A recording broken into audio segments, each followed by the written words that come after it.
बहुत ही ज़्यादा important heading बेटा ये रिप्लिकेशन की मैसन क्या बोलना चाहिए, मशीनरी एंड द एंजाइम्स। बेटा इसको आप पढ़ोगे तो आप पढ़ने क्या पढ़ लोगे, इसमें क्या है, लेकिन इसकी प्रोसेस थोड़ा अलग तरीके से है। कैसे ये डबलिंग होगा, कैसे ये रिप्लिकेशन करेगा, इसकी मैट्रिक बहुत ज़्यादा इंपॉर्टेंट है बेटा। ओके ना, हम इसको फटाफट से समझ लेंगे, एकदम से क्लियर हो जाएगा। क्लियर ना? इसका पहला पैराग्राफ छोड़ दीजिए, दूसरे पैराग्राफ से स्टार्ट करेंगे। पहले पैराग्राफ में तो बस जस्ट यूँ ही दाएं बाएं चीज़ लिखी है, उसे आप एक बार रीड करके भी समझ लेंगे। स्टार्ट होता है ये सेकेंड पैराग्राफ से, in addition to DNA dependent DNA polymerase, फिर क्या लिखा है, many additional enzymes are required to complete the process of replication with high degree of.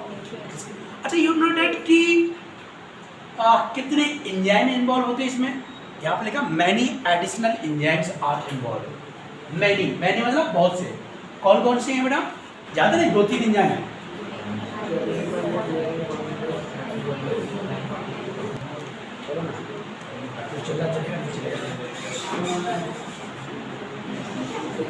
देखिए चलिए हेडिंग बेटा गौर से समझिएगा, बहुत इंपॉर्टेंट है।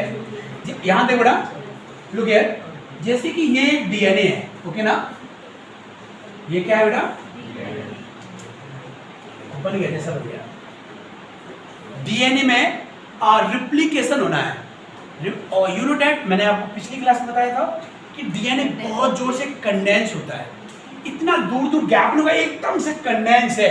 अगर रिप्लिकेशन करना है तो पहले छोटी छोटी जगह ओपन होगी, पहले वहां रिप्लिकेशन होगा, फिर आगे होगा, फिर आगे होगा।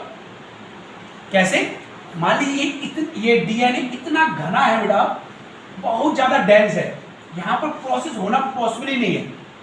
और कितने जगह पर होगा, सिर्फ जितनी जगह छोटा सा रिप्लिकेशन स्टार्ट होगा, पहले यहाँ रिप्लिकेशन हो जाएगा, इतना खुलेगा, फिर ये बंद हो जाएगा, फिर यहाँ रिप्लिकेशन, ऐसे धीरे धीरे पूरे में होगा, लेकिन स्टेप बाय स्टेप। यानी कि हम लोग पूरे इसको कई स्टेप में ऐसे डिवाइड कर सकते हैं। एक डीएनए, 2 डीएनए, पहले मान लीजिए यहाँ हुआ, फिर यहाँ हुआ, फिर और आगे होगा, या इस तरफ भी आगे होगा, है ना, ऐसे इसकी प्रोसेस होनी है। बहुत इंपॉर्टेंट चीज़ है, देखिएगा कैसे करेगा। हालांकि एनसीईआरटी में आपको 2-4 एंजाइम मिल जाएंगे, और एक तो मैं भी बता दूंगा एक्स्ट्रा। देखिएगा रिप्लिकेशन कैसे करेगा, चीज़ों को समझिएगा। एक शब्द है ओरिजिन ऑफ रिप्लिकेशन, एक शब्द लिखा है एनसीईआरटी, ओरिजिन ऑफ रिप्लिकेशन। ये क्या है जी,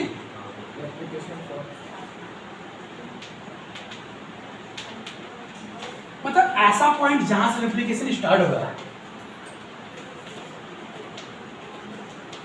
यहां से रिप्लिकेशन क्या होगा बेटा, स्टार्ट हो रहा है। वो कहां पर होगा, इसकी लोकेशन कहां है, इसकी लोकेशन कहां है बेटा, ओरिजिन ऑफ रिप्लिकेशन की इसकी लोकेशन की बात कर रहा हूं, कहां पर लोकेशन है, सेंटर, डीएनए की सेंटर से स्टार्ट होगा। सपोज दैट बेटा एक डीएनए मान लीजिए ये एक डीएनए बेटा, और ये डबल स्ट्रैंड है, डबल तो मेरे से अच्छे से नहीं चला, तो इसका मान लीजिए इसका सेंटर हो गया, ये एकदम पूरा कंडेंस है, इतना बड़ा एक छोटी सी जगह पे आ गया, तो जो इसका सेंटर होगा वहां से रिप्लिकेशन स्टार्ट होगा। दोनों साइड, इस तरफ भी होगा, इस तरफ भी, पहले एक साइड का हो जाएगा, फिर दूसरी साइड का होगा, ओके ना। तो जहां पर रिप्लिकेशन स्टार्ट होगा, डीएनए एकदम से ऐसा उलझा हुआ है, जहां पर प्रोसेस स्टार्ट होगी वो ओपन होगा, जहां पर वो ओपन होगा डीएनए पूरा ऐठा हुआ है।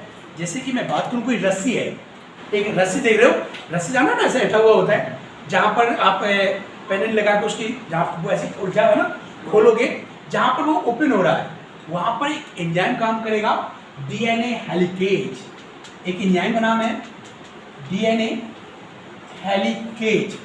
ये क्या करेगा बेटा, रिप्लिकेशन के लिए, फॉर रिप्लिकेशन डीएनए को ओपन करेगा, फॉर रिप्लिकेशन के लिए क्या करेगा, डीएनए को ओपन करेगा। मतलब इतना जोर कंडेंस हो गया डीएनए, ऐसे ऐसे ऐसे कि बिल्कुल भी जगह नहीं है बेटा, बिल्कुल कहीं जगह नहीं है, और लेकिन किसी एक जगह पर ये अपने लिए जगह बनाएगा। जहां पर जगह बना ली उसको बोलेंगे कौन से एंजाइम ने काम कर दिया, हेलिकेज। हेलिकेज काम करेगा किस चीज में, ओपन करने पर। पहला एंजाइम है ये, नाम रहेगा बेटा डीएनए हेलिकेज। अब इसके आगे जानिएगा, अब 10 मिनट बचा, क्या क्लास करेंगे। डीएनए हेलिकेज के आगे जानिए बेटा। ये मान लीजिए आप रस्सी देखे हो ना, वो ऐठी वाली रस्सी ऐसी जो ऐसे एंटार्क्टिका बनाते हैं, कहीं पर आप जबरदस्ती खोलिए और जैसे खोलोगे छोड़ दो वापस से हट जाएगी। वापस एक्चुअली डीएनए एच बॉन्ड से जुड़े हैं। डीएनए किस बॉन्ड से जुड़े हैं, एच बॉन्ड, हाइड्रोजन बॉन्ड। थोड़ी देर के लिए खुलेगा, जैसे छोड़ोगे फिर जुड़ जाएगा। वापस ना जुड़ जाए एक एंजाइम और काम करेगा, एक नाम लिखिए बेटा SSB नाम है। ये अभी ट्रांसलेशन में भी मिलेगा, ट्रांसलेशन में लिखाया मैंने। SSB क्या है, सिंगल स्ट्रैंड बाइंडिंग प्रोटीन। क्या नाम है, single strand binding protein. That means ये दोनों को बाइंड कर देगा, बांध के रखेगा। ओके ना। आगे क्या लिखा है लिखिएगा, वापस से वो जुड़ ना जाए, फिर से उनको बाइंड करके रखेगा। प्रोटीन का नाम हो गया सिंगल सेल प्रोटीन। ओके ना। मान लीजिए ये पूरा था, यहां से ये खुल गया, ये वापस से अभी ये यहां पर जुड़ा हुआ है, ये पूरा डीएनए बनाओ। यहां पर ये था अपना ओरिजिन ऑफ रिप्लिकेशन। अब यहां पर एक प्रोटीन काम करेगी ताकि एच बॉन्ड आपस में ऐड ना हो जाए, दैट मींस जुड़ ना जाए। अगर एच बॉन्ड जुड़ जाएंगे तो वापस से ये फिर से वही हो जाएगा। फंक्शन कैसे हुआ, तो यहां पर जो प्रोटीन है उसका नाम है SSB और ओरिजिन ऑफ रिप्लिकेशन में काम करता है, मैंने मिटा दिया है, हेलिकेज। डीएनए हेलिकेज ने काम किया था जहां ओरिजिन ऑफ रिप्लिकेशन हुआ, जहां पर डीएनए खुला। ओके ना। आप जानते हैं एक साइड 5 डैश होता है डीएनए में, अनदर साइड 3 डैश, दोनों एंटी पैरेलल लाइंस हैं, जान रहे हो ना। तो आप जानते हो रिप्लिकेशन किस डायरेक्शन में होगा, रिप्लिकेशन ऑलवेज 5 डैश से 3 डैश ही हो सकता है, इसके अलावा कहीं नहीं हो सकता कि 3 से 5 हो जाए। तो आप इतना समझ गए बेटा कैसा होगा 5 to 3। अब ये देख बेटा, मान लीजिए, सुनना यहाँ काम की बात है, ये 5 हो गया, ये 3 हो गया, तो मान लीजिए ये 5 हो गया, ये 3 हो गया, तो क्या जो ये 5 है इस किनारे में 3 होगा, क्या इसी में सिर्फ रेप्लिकेशन होगा, इसमें नहीं होगा? तो कैसे हो सकता है? ये तो बेटा अगर होगा सपोज दैट, तो ये 3 to 5 हो गया ना, तो कैसे कर सकता है? कैसे, सॉरी, ये 5 to 3 हो रहा, मैं समझ गया, मैंने बोला। तो ये इसका डायरेक्शन तो 3 to 5 है, अनदर डायरेक्शन में होगा, तो अनदर डायरेक्शन में लौट कैसे आएगा? दैट मीन्स तेरे कहने का मतलब है, आपके कहने का मतलब है ये ऐसे गोल वाला बनेगा, ऐसे अलग कैसे बन सकता है?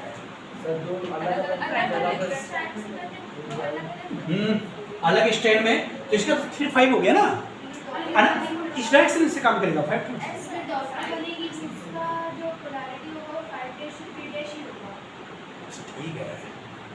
ठीक है, वेरी गुड सर। सुन लीजिए, साथ थोड़ा सा बेस्ट हो जाए आपका, इतना क्लियर है ना।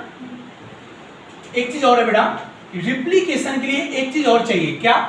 रिप्लिकेशन तभी स्टार्ट होगा जब एक प्राइमर होगा। आपको याद है एक पीसीआर पढ़े थे हम लोग, पीसीआर में प्राइमर होगा, बिना प्राइमर के प्रोसेस हो नहीं सकती। तो यहाँ पर इसको चाहिए एक प्राइमर, और किस चीज से बना होता है वो? आरएनए का प्राइमर होता है।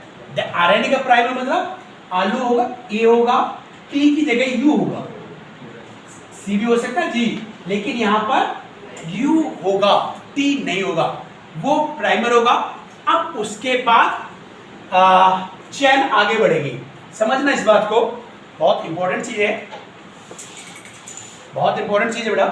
सपोज दैट ये एक पॉलीन्यूक्लियोटाइड है बेटा, ओके ना, ये 5 डैश, ये 3 डैश, इस और आगे ये 5, ये 3, ये मतलब शुगर बना रहा हूं, एक साइड 5 होता है, एक तरफ 3 होता है, जान रहे हो ना। और हमेशा 3 वाली जगह, 3 वाले में जो OH होता है उसी जगह नया जुड़ेगा। दैट मीन्स जब भी रिप्लिकेशन होगा, जब सुनना मेरी बात, जब भी रिप्लिकेशन होगा तो नया न्यूक्लियोटाइड सिर्फ 3 डैश एंड में जुड़ेगा, तीसरे कार्बन में जुड़ सकता, 5वें में जुड़ने के लिए कैपेबिलिटी नहीं है उसकी किसी के पास। फिर सुनिए बेटा, आप एक शुगर ऐसे बनाते हो बेटा, है ना, ये शुगर मान लीजिए, मान क्या लीजिए, ये तीसरा नंबर है, ये 2 है, ये 1 है, यहां पर OH होता है ना, याद है ना, इसी जगह पर तीसरे पॉइंट पर ही अगला पॉलीन्यूक्लियोटाइड जुड़ सकता है, ना कि 5 डैश एंड पर। ऐसा नहीं कि दोनों डायरेक्शन, यहां पर भी एक जुड़ जाए, एक यहां पर भी जुड़ रहा है न्यूक्लियोटाइड, कि दोनों तरफ से लंबाई बढ़ जाए, पॉसिबल नहीं है, हमेशा तीसरे पॉइंट पे जुड़ेगा। एनसीईआरटी पढ़िएगा, लिखा है कहां, याद रखना, न्यूक्लियोटाइड रिप्लिकेशन में केवल 3 डैश एंड पर जुड़ेगा, कार्बन की तीसरे पॉइंट पर जुड़ेगा। क्लियर ना? कार्बन, कौन सी कार्बन, जो ये शुगर होता है ना, शुगर, ये शुगर का डायग्राम है, माना कि यहाँ पर A जोड़ दिया, ये यहाँ पर P जुड़ा हुआ है, फॉस्फेट है, सिर्फ OH तीसरे नंबर पे ही जुड़ सकता है। याद रहेगा ना। एनसीईआरटी एक शब्द लिख रहा है, क्या लिख रहा है, न्यूक्लियोसाइड ट्राइफॉस्फेट शब्द आया है, पढ़िएगा, मैं उसको एक्सप्लेन करूंगा बढ़िया से भी, सुनिएगा मेरी बात। यानी कि रिप्लिकेशन में आपने लिखा 3 डैश, यहीं पर लिख दे रहा हूं, एडिशनल क्या, न्यूक्लियोटाइड कैन ऐड, कहां पर ऐड हो सकता है, कैन ऐड ओनली शुगर का तीसरा पॉइंट, यहां पर ऐड हो सकता है और कहीं पर ऐड नहीं होगा, ओके ना। 5 डैश में कभी जुड़ नहीं सकता। थोड़ा सा आगे देखते हैं, इसको रफ कर दो, लगभग 50% आप समझ चुके हैं, बस थोड़ा जितना समय लगा उतना ही और लेंगे। एक शब्द एनसीईआरटी लिख रहा है, रिप्लिकेशन फॉर्क, FORK लिख रहा है ना, इसका मीनिंग क्या है, इसका मीनिंग क्या है, मेरे यूट्यूबर बता सकता है कोई, रिप्लिकेशन फॉर्क क्या है? अच्छा, you mean origin of replication of fork, both are similar.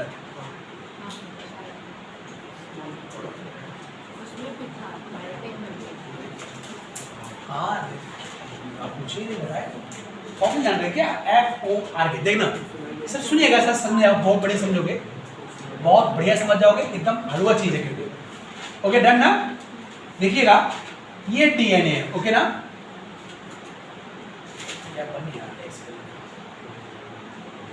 हो गया, ठीक है ना, समझ गया आप, अच्छा बनाए ओके।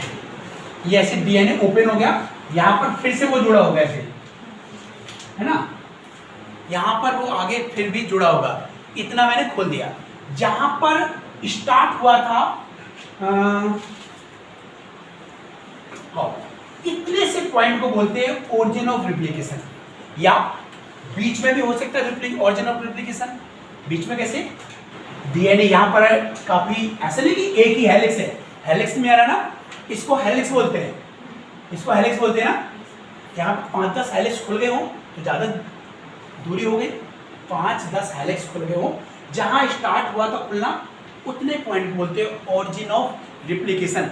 और ओरिजिन ऑफ रिप्लिकेशन यानी कि रिप्लिकेशन इस जगह भी हो सकता है, इस डायरेक्शन भी, इस डायरेक्शन का मतलब है दोनों तरफ चलता है, यहां पर भी इसकी कॉपी बन रही है और यहां पर भी ये कॉपी बना रहा है, दोनों साइड में बना रहा है, एक साथ में ये डबल काम करेगा। हम लोग सिर्फ एक साइड का पढ़ेंगे, सिर्फ इतना, सुनिएगा मेरी बात। मान लीजिए ये 5 डैश हो गया, ये 3 डैश हो गया, तो ये 3 डैश हो जाएगा, ये 5 हो जाएगा, अपोजिट होगा कि नहीं होगा भाई, इतने में देखो, ये 5 डैश हो गया भाई, ये 3 हो जाएगा बेटा, ये 5 डैश, ये 3 डैश, अपोजिट हो गया ना। इतने से डायग्राम को बोलते हैं ये डीएनए इतना और ये ऐसे खुला हुआ, इतने को बोलते हैं फॉक, आधे को। ये क्या है? एक फॉक, दो फॉक। जहां पर रिप्लिकेशन हो रहा है, जहां पर कोई प्रोसेस हो रही है, उसको शब्द यूज करते हैं FORK। जहां पर रिप्लिकेशन चालू है वो शब्द है फॉक। और ओरिजिन ऑफ रिप्लिकेशन सिर्फ उसका काम था खोलना, खोलने के लिए एंजाइम जहां पर था, जहां पर डीएनए लाइगेज एंजाइम प्रेजेंट था, वहां पर उसने सिर्फ खोला है। और ये इतना डायग्राम फॉक का बना है। आप डायग्राम देख सकते हो पेज नंबर 107 में रिप्लिकेशन फॉक दिखाया गया है। वाई जैसा बना दिया है, दिख रहा है ना? वाई जो दो टांगे उसकी ऐसे है ना, पैर, दो पैर जैसे बना दिया ऐसे ऐसे, पेज नंबर 107 में ये रिप्लिकेशन फॉक दिखाया गया आपको। कंप्लीट यहां से यहां तक पूरा फॉक नहीं, इतना फॉक है। समझ आ रहा है ना? अभी मान लीजिए आप ये 5-3 हो गया, ये 5-3 हो गया, क्लियर ना? आप यहां से समझना बेटा, ध्यान से सुनना मेरी बात, एकदम ध्यान से सुनिएगा। मैंने बोला रिप्लिकेशन हमेशा 5 to 3 होगा, यानी कि ये 5 है, ये 3 है, इस डायरेक्शन में ही होगा। इस डायरेक्ट यहां पर सबसे पहले एक प्राइमर बनता है, मैंने लिखा है एक प्राइमर बनेगा अपने आप। ये क्या बनाएगा? ये प्राइमर। सुनना मेरी बात, काम की चीज है बेटा। यहां पर एक बना प्राइमर, प्राइमर बनने के बाद यहां पर जैसे ए लिखा है, सी लिखा है, जी, इसका कॉपी बनता जाएगा, यानी कि न्यूक्लियोटाइड चेन ऐसे जुड़ जाएगी। प्राइमर यहां लगा और यहां तक कंप्लीट हो गया। इतनी बात क्लियर हो रही ना? अब यहां से मैंने क्या बोला? 5 to 3। यहां पर आके ये रास्ता बंद है, ये रास्ता यहां पर आके बंद है। ये चीज ऐसे आके इस डायरेक्शन में ऐसे मुड़ के यहां तक आएगी, समझना? ये चीज यहां से मुड़ के इस डायरेक्शन तक आ रही है आपको, क्योंकि आप जाने 5 to 3 डैश चलना है, 5 to 3 डैश। लेकिन मैं इसको अभी रफ एक सेकंड बेटा, अभी आप यहां तक समझिए, इतना बना। यहां पर भी ये क्या है? प्राइमर। यहां पर भी प्राइमर बन गए, यहां पर भी प्राइमर बने, प्राइमर बन, यहां पर भी डीएनए बना। लेकिन ये होता क्या बेटा, सुनना मेरी बात, ये डीएनए ऐसे बन गया, यहां पे ये बन गया डीएनए। अभी इतना पूरा कहीं पर भी डिसकंटिन्यूअस नहीं है। एनसीईआरटी एक शब्द लिख रहा कंटिन्यूअस और डिसकंटिन्यूअस, यहां पर कोई भी डिसकंटिन्यूअस नहीं हुआ है। यहां से स्टार्ट हुआ, यहां तक बन गया, यहां से स्टार्ट हुआ, यहां तक बन गया। इतनी बात में आ गई ना? यहां से स्टार्ट हुआ, यहां तक बन गया, यहां से स्टार्ट हुआ, यहां तक बन गया। इतना क्लियर? अब मान लीजिए इसके आगे बना रहा है, इसके आगे, तो फिर से इसको प्राइमर लगाना पड़ेगा। क्या लगाना पड़ेगा? प्राइमर लगाएगा, फिर उसके बाद रिप्लिकेशन होगा, फिर प्राइमर थोड़ी देर बाद लगाएगा। जैसे ये खुलता जाएगा ना, जैसे खुलता, रस्सी जैसे खुलती जाएगी, हर बार जितने बार रस्सी खुलेगी हर बार इसको प्राइमर लगाना पड़ेगा, फिर रिप्लिकेशन होगा।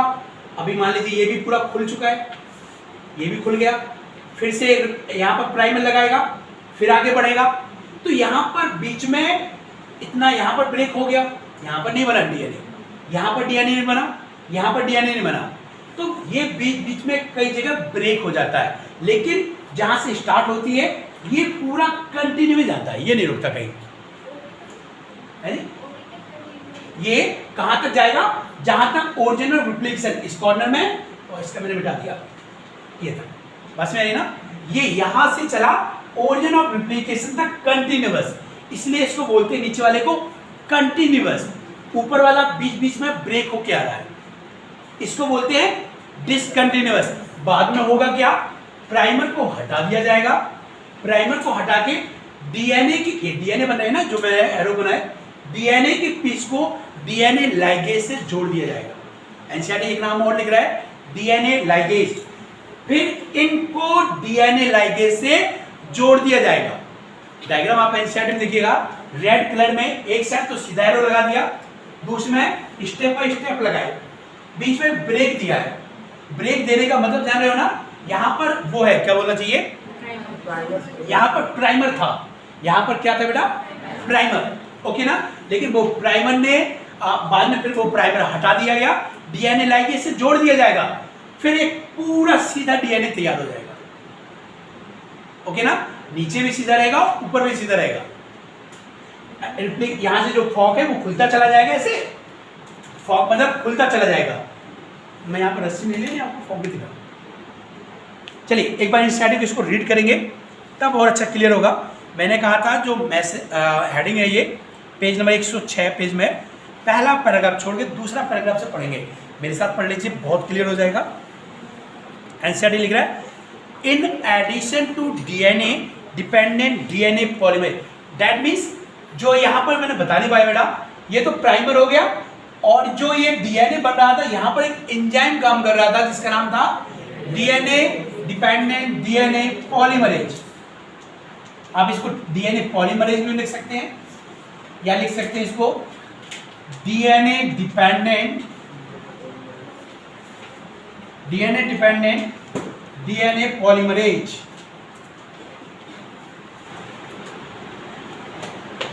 ओके ना, ये कंटिन्यूअस और नॉन कंटिन्यूअस दोनों में काम कर रहा है। ओके ना, ओके बात सुन लीजिए। अच्छा एक शब्द और याद आ गया, जस्ट सुना था, ये मॉड्यूल भी दिया था अभी। मॉड्यूल क्या बता रहा हूँ अभी, मैंने यहाँ पर आपको बताया था कि फ्रेगमेंट बने डीएनए के। फ्रेगमेंट मतलब छोटे छोटे डीएनए बने, ऐसे होता है ना। फ्रेगमेंट को किसने ऑब्जर्व किया था? ओका जी।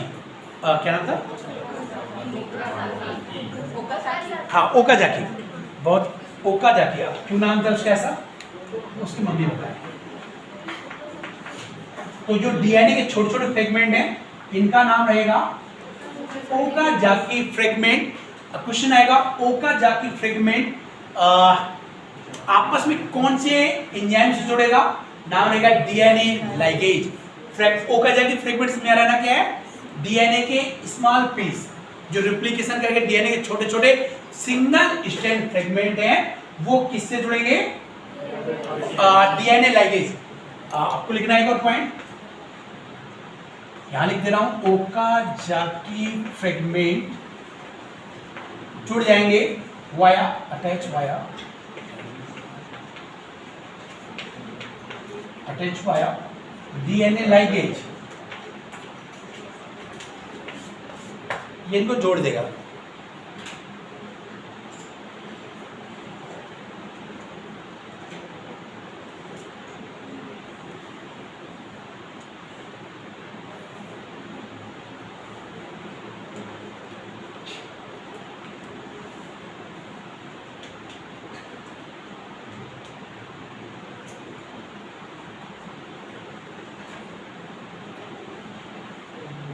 आप एक पॉइंट लिख सकते हैं इसमें,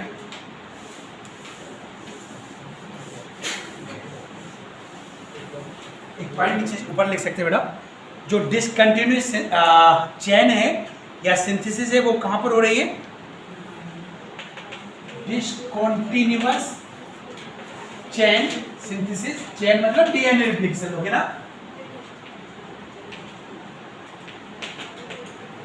कौन से एंड पे हो रही है? 5 to 3 3 to 5 okay 3 to 5 okay toward origin.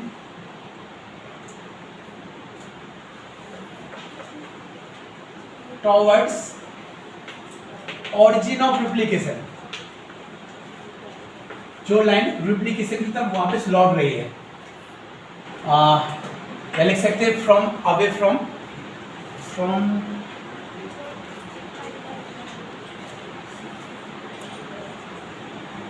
ठीक है।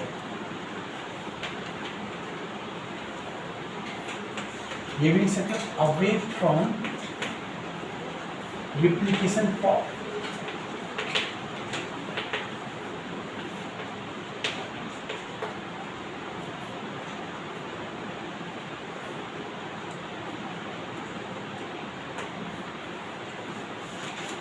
इसको डिसकंटिन्यूअस क्यों है?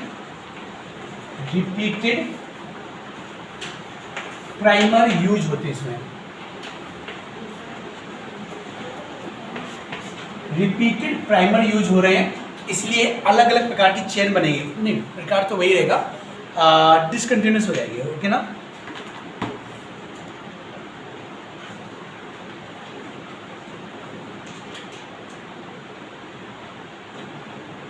ओके अब ऊपर वाला पैराग्राफ पढ़ लीजिए बेटा। अच्छा ये रीड नहीं किया, इसको रीड जरूर करना बेटा। रीड करने के बाद अगर क्लियर नहीं होता है तो पूछ सकते हैं। ओके ना। अब सबसे ऊपर वाला पैराग्राफ जो मैंने छोड़ा था उसको भी पढ़ लेते हैं।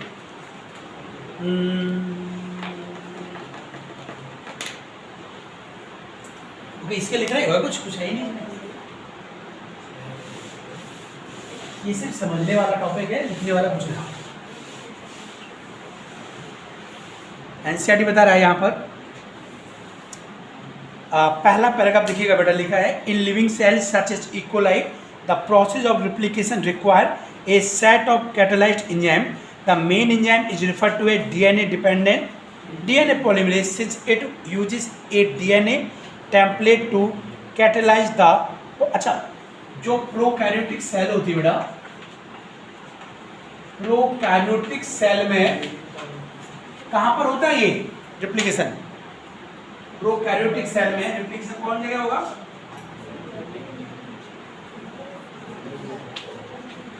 रिप्लिकेशन होगा साइटोप्लाज्म में, क्योंकि न्यूक्लियस तो होता ही नहीं इसका, जाने हो ना। और अगर मैं बात करूं यूकैरियोटिक की बेटा, यूकैरियोटिक सेल की, तो आप इसका लिखोगे, इसका रिप्लिकेशन होगा न्यूक्लियस के अंदर, जाने हो ना, न्यूक्लियस में होगा। एक्चुअली जो प्रोकैरियोटिक है उसके पास तो न्यूक्लियस नहीं है ना, खुले में पड़ा मटेरियल साइटोप्लाज्म में, तो साइटोप्लाज्म उसका आंसर होता है। तो और एंजाइम कौन सा है? DNA dependent DNA polymerase, third line में लिखा था। Since it uses a DNA template to catalyse the polymerisation of deoxynucleotide, these enzyme are highly efficient enzyme as they have to catalyse. ये पढ़ लीजिए। अब इक्वलाई देखिए, nucleotide in very short time, E coli that has only 4.6 into 10 का power 6 BP. याद रखना, coli के पास कितने बेस पेयर हैं? 4.6 इंटू 10 का power 6 base pair, compare to human diploid कितना है ह्यूमन का? 6.6 इंटू 10 का पावर 9 बेस पेयर। अब यहाँ पर समय दिया है 18 मिनट में पूरा इक्वलाई का रिप्लिकेशन कंप्लीट हो जाता है। 18 मिनट में पूरा कंप्लीट हो जा रहा है। अपना कितना मिनट लगेगा?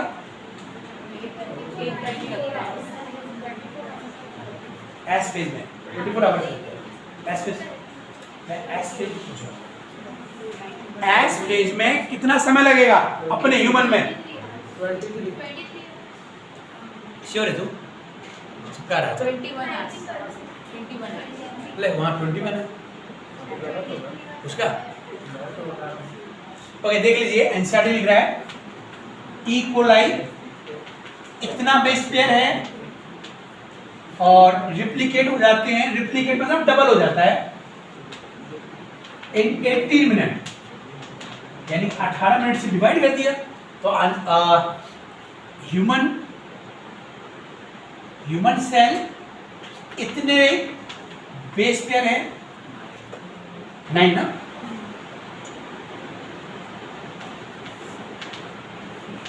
रिप्लिकेट होंगे मुझे कोई पता नहीं।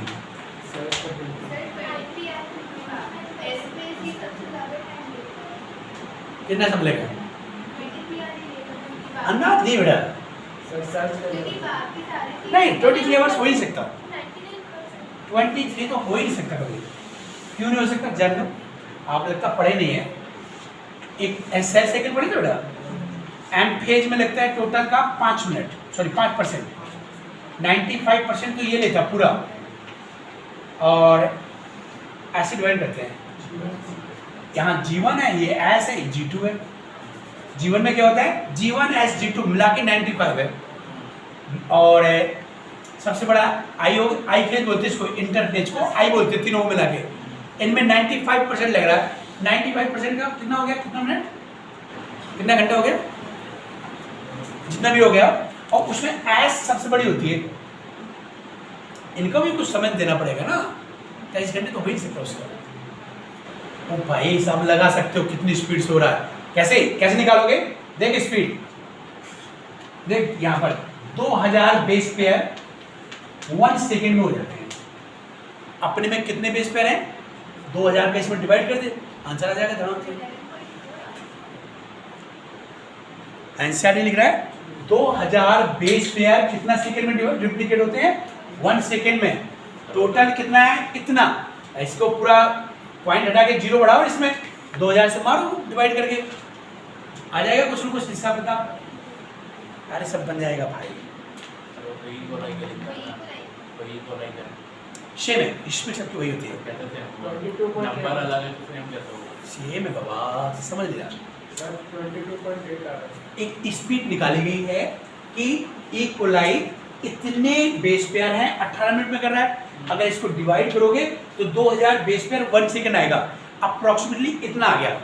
अब यही स्पीड ह्यूमंस में भी होगी, रेप्लिकेशन जब भी होगा इतने बेस पेयर इसी स्पीड से डिवाइड होते हैं। Not only E coli human, plant cell में भी है यही बेस पेयर का स्पीड, ओके ना। अब आप इसको डिवाइड करके आंसर निकाल सकते, जरूरत नहीं है लेकिन। और आंसर पढ़िएगा, not only do these polymerase have to be fast, but they also have to catalyze the reaction with high degree of accuracy. Any mistake, underline कर लीजिए बेटा, any mistake during replication would result into mutation. Mutation क्यों होता है? यदि replication में कुछ भी वो हो जाए, है ना, जैसे ए की जगह टी जोड़ना है, ए की जगह टी की जगह सी जुड़ गया, जी की सामने सी आना चाहिए और कुछ और आ गया, जाने हो ना वो चीज़। तभी आगे लिखा है further more energetically replication is very expensive process. अब यहाँ पे एक शब्द बेटा देखना, डीऑक्सी राइबोन्यूक्लियोसाइड, ना कि न्यूक्लियोटाइड। न्यूक्लियोटाइड नहीं लिखा, न्यूक्लियोसाइड लिखा, यानी कि इसमें अभी फॉस्फेट नहीं जुड़ा। क्या है, एक शुगर का डायग्राम है, यहाँ पर पी नहीं जोड़ा गया, यहाँ पर लेकिन यहाँ पर ए जोड़ दिया गया है, समझ गया ना। एनसीईआरटी एक शब्द लिख रहा है, इंपॉर्टेंट शब्द है बेटा, डीऑक्सी, यानी कि डीऑक्सी मतलब यहाँ पर एच होगा, समझ आई बात ना। एनसीईआरटी लिख रहा है deoxy ribonucleoside triphosphate several dual process. इनके दो फंक्शन है, कौन कौन से एनसीईआरटी आगे लिख रहा है, in addition to acting as substrate, ये सबस्ट्रेट की तरह काम करते हैं। सबस्ट्रेट मतलब क्या, सबस्ट्रेट मतलब अब ये पी नहीं है इसके पास, ये यहाँ पर अपने लिए एक दूसरा जोड़ेगा। क्या, यहाँ पर पी नहीं जोड़ेगा, नीचे किसी दूसरे न्यूक्लियोटाइड को जोड़ेगा, किसी दूसरे न्यूक्लियोटाइड को जोड़ेगा, अपने साथ पी को नहीं जोड़ेगा। तो ट्राइफॉस्फेट समझ लेना अपने हिसाब से, जो भी लिखा है नहीं समझ आएगा अगली क्लास में बता दूंगा, इसको रीड जरूर करना बेटा। Two terminal phosphate in deoxynucleoside triphosphate are high energy phosphate same as in case of ATP. पढ़ना इस चीज़ को, जो ड्यूल फंक्शन लिखे यहाँ पर समझ में आ जाए तो ठीक, नहीं समझ में आए तो डाउट क्लियर में बता दूंगा, ठीक है ना। और अगर 2-4 से ज़्यादा लोग पूछेंगे तो क्लास में ही बता दूंगा, ठीक है बेटा। चलिए मिलते हैं।